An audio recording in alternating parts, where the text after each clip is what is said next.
Hey, what's going on, guys? It's me, Train Man, and welcome back to the Zombie Train... whatever. Episode. This week we're working on the Gorge. Okay. This week, we have an episode coming up, and I talked about this when I was working on the dam. But I finished writing this episode and realized that I basically need to have the Gorge done, top to bottom. So, that is the absolute highest priority for me right now, and it's going to lead to a lot of work. Fortunately, we get a lot of that work done today.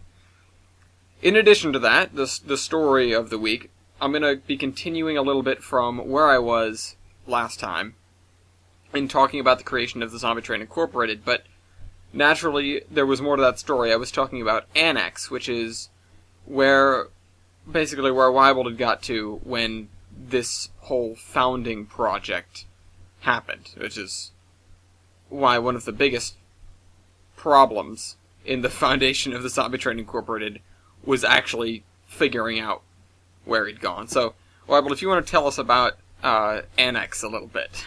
Hello. Okay, so that's...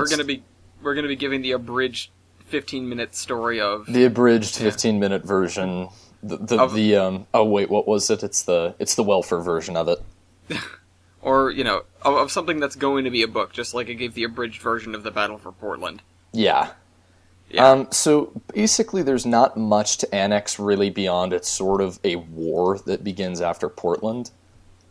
Portland and the Battle of Portland leaves the Brotherhood of something or other. The Band of Guardians. Why do I keep calling it the Brotherhood? Yes, the Band of Guardians. The Brotherhood of Steel. The Brotherhood of Steel, yes, them. It leaves the Band of Guardians more or less decimated, particularly in the lower 48. However, it still leaves some straggler groups, particularly one that takes to basically attempting to make themselves heard through any means possible. And since they don't have the units anymore, I suppose you could say, to wage a war, you must construct more fuel units. Yeah. They start restricting trade on the transcontinental routes. They go guerrilla, and they start taking down, major bridges. I believe I actually had a problem with this on the way back from Portland. I encountered the Two Medicine River Bridge was broken to begin with, but they took it all the way down, so we had to find an alternate route. Yeah. And that was the first sort of heralding of their coming. And then I missed most of this, because admittedly I'd gone back east, and we were trying to set up something east to west, but it kept not panning out. And then you got in working with the military. Yes. In sort of trying to figure this out. Yeah, following Portland, it was decided that there really wasn't anything else to do as far as alliances are concerned. There wasn't really much left at the stronghold in Canyon City, as that was covered in, I think, Moffat. I invited you to come back, but... Well... for a number of reasons, we weren't really wanting to go back to the East Coast, cough, cough, Louisiana.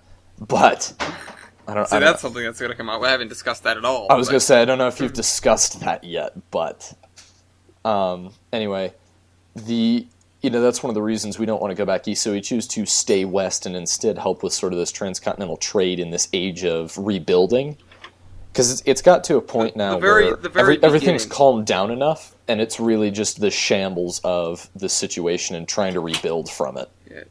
The very beginning, well, do consider at this point, remember, the pretty much west of the Rocky Mountains is safe, and east of the Rocky Mountains is not so much.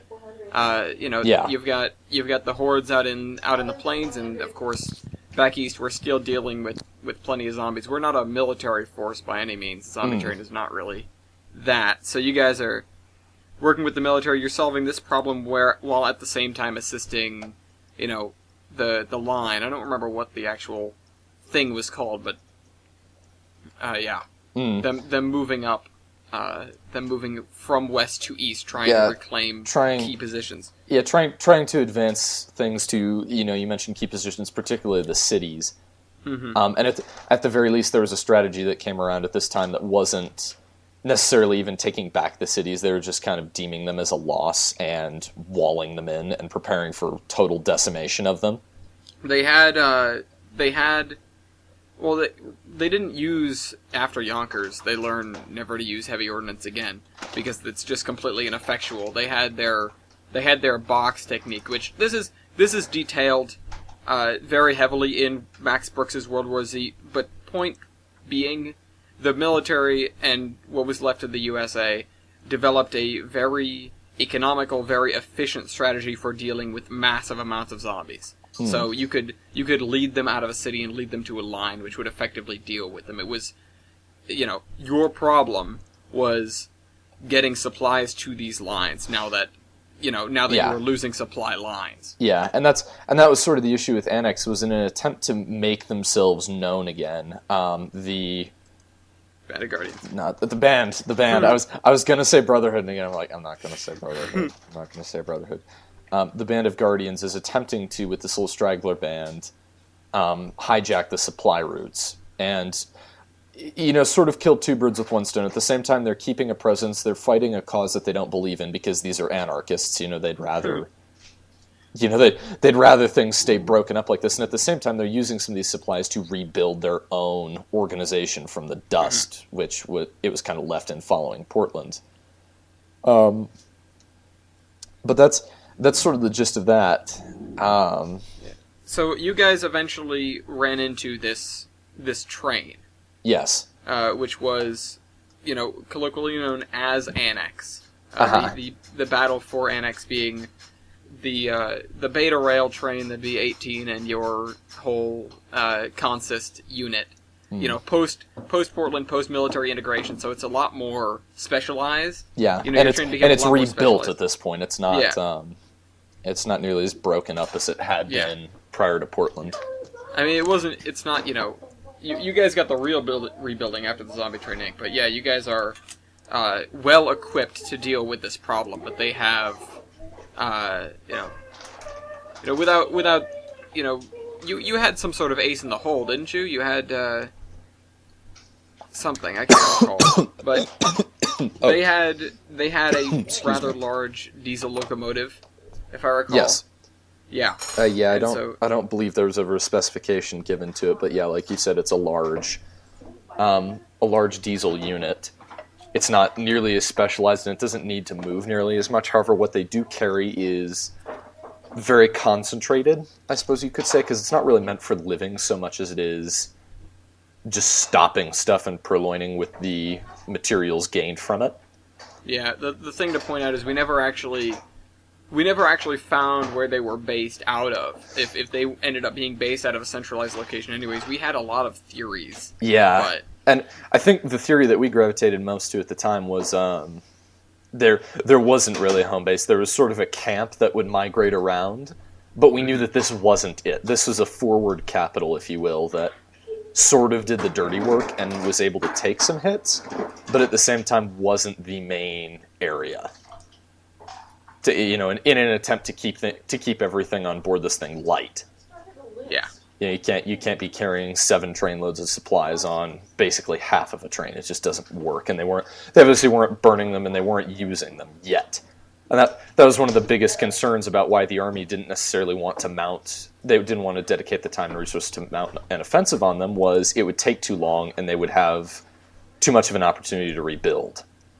Mm-hmm. So that sort of birthed this idea of a spec ops mission to go and just basically to go as a decoy, to start running supplies for the military, and basically try to lure these guys out, but at the same time being prepared for anything that they could throw at you, and with obvious intention to destroy.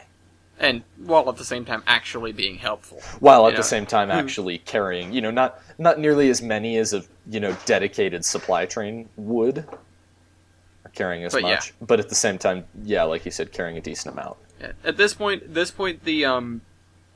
they had sort of seen what the zombie train had done out east, and obviously with no small amount of coaxing from you and I had begun doing their own steam-based supply trains, which meant the deconversion of a couple of big-name engines, including 4449 after they got it patched up after we broke it. After we broke it, yep.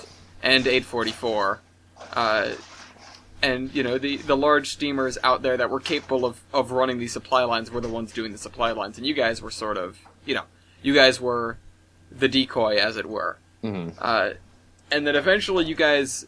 And at the same time, we would run as cover for convoys at times. Mm-hmm. It wasn't just kind of taking shots in the dark. It was this very tactical sort of... Every now and again, you'd accompany someone. Every now and again, you'd just up and replace someone on a given schedule, because as the Army, they love to put schedules on things. Mm-hmm. You sort of had to adapt and be unpredictable with it. And at the same time, we couldn't really risk going on a full offensive and failing, because then they'd be better prepared for it. They're not expecting to meet significant resistance, because at this point to them, they're still just a whisper in the wind. They're, this impursuable enigma. They were a fairly... They went from a guerrilla force around Marias to a very built-up military, and then fell immediately back into that guerrilla force role. Yeah. And then you eventually ran into them where, exactly? Out somewhere in the Mojave. Okay. Yeah, I do recall it being the middle of nowhere. It is absolutely in the middle of nowhere. And this became a problem, because you were out in the middle of nowhere. This is something I'm going to have to cover next time, a little bit. We're 3 minutes till the end, 3.5. But, you guys were out in the middle of nowhere. Not only were you out in the middle of nowhere, you were presumed dead. Yeah. Yeah. Well, it was thought for a little while that it would stay that way, because there was some stuff that, something spoilers, there was some conspiracy going on behind the scenes with, if the situation got desperate enough, we were a little bit of a pawn. Yeah, you were the fall guy. Yeah, and so at the same time, it was sort of, okay, so let's be dead for a little while, let's go quiet, let's sort of regroup, because the whole Annex thing did leave everyone pretty devastated. Mm-hmm. It did leave supplies dwindling. It did leave quite a few fallen. Yeah, if I do recall, you crashed both of your trains into one another. Yes. Yeah. Oh, no, that's the other reason that we, decided, okay, let's play dead, is because we couldn't really do anything else, because we're stranded. You were in the middle of the Mojave. Yeah, and we're stranded. Yeah. It happened to be very good timing of your getting stranded. Sort of. Sort of. I don't know that there is particularly good timing. Well, okay, to get stranded in the Mojave? No, I guess. But you were out there for what? A couple of weeks tops? Yeah. I don't really recall. You were out there for some time, but not such amount of time that, that you suffered extreme losses or were able to, do anything significant with your time other than sort of take stock and build this haphazard shelter in the wreckage of the two trains. Yeah, sort of lick the wounds. Yeah. Some interesting alliances to be had for survival with the few members of the Band of Guardians you guys let live, which I do say few. Yeah. Because very, most of them, few. Again, kind of fanatical, not cooperative. No, not really. So you guys were out there. At the same time, I got what I like to call the proposal. It went in 4 stages, and the first one was the proposal. And I have these 4 things blocked out, although I'm not sure if they really make sense too much. Mm-hmm.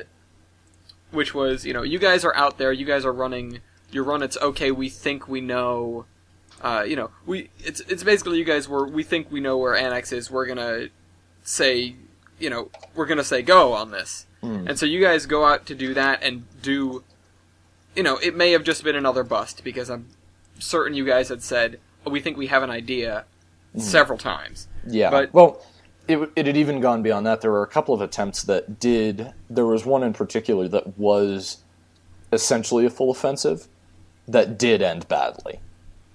That was ineffectual, and that was sort of the point of, okay, we're starting to get a little bit desperate with this, and that's where these talks of, who's going to be the fall guy for this if this really starts to go south. Yeah. Because, suddenly they had knowledge of what was going on behind the scenes, and we were, we hadn't made any traction at all. Yeah. And so you guys went out to do that. At the same time, the Admiral in charge, who I gave a name to him, keep forgetting his name, he came back to the East Coast to address me on basically the next phase of what they were doing and what we had convinced them to do in the first place. And that was what became the Zombie Train Incorporated. And that's what I'll talk about next time. You can be here for that if you want to, but that's what I'll talk about next time. And I'll see you guys next week. Train Man. Bye-bye. Yeah, and Wiebold out. Train Man, bye-bye.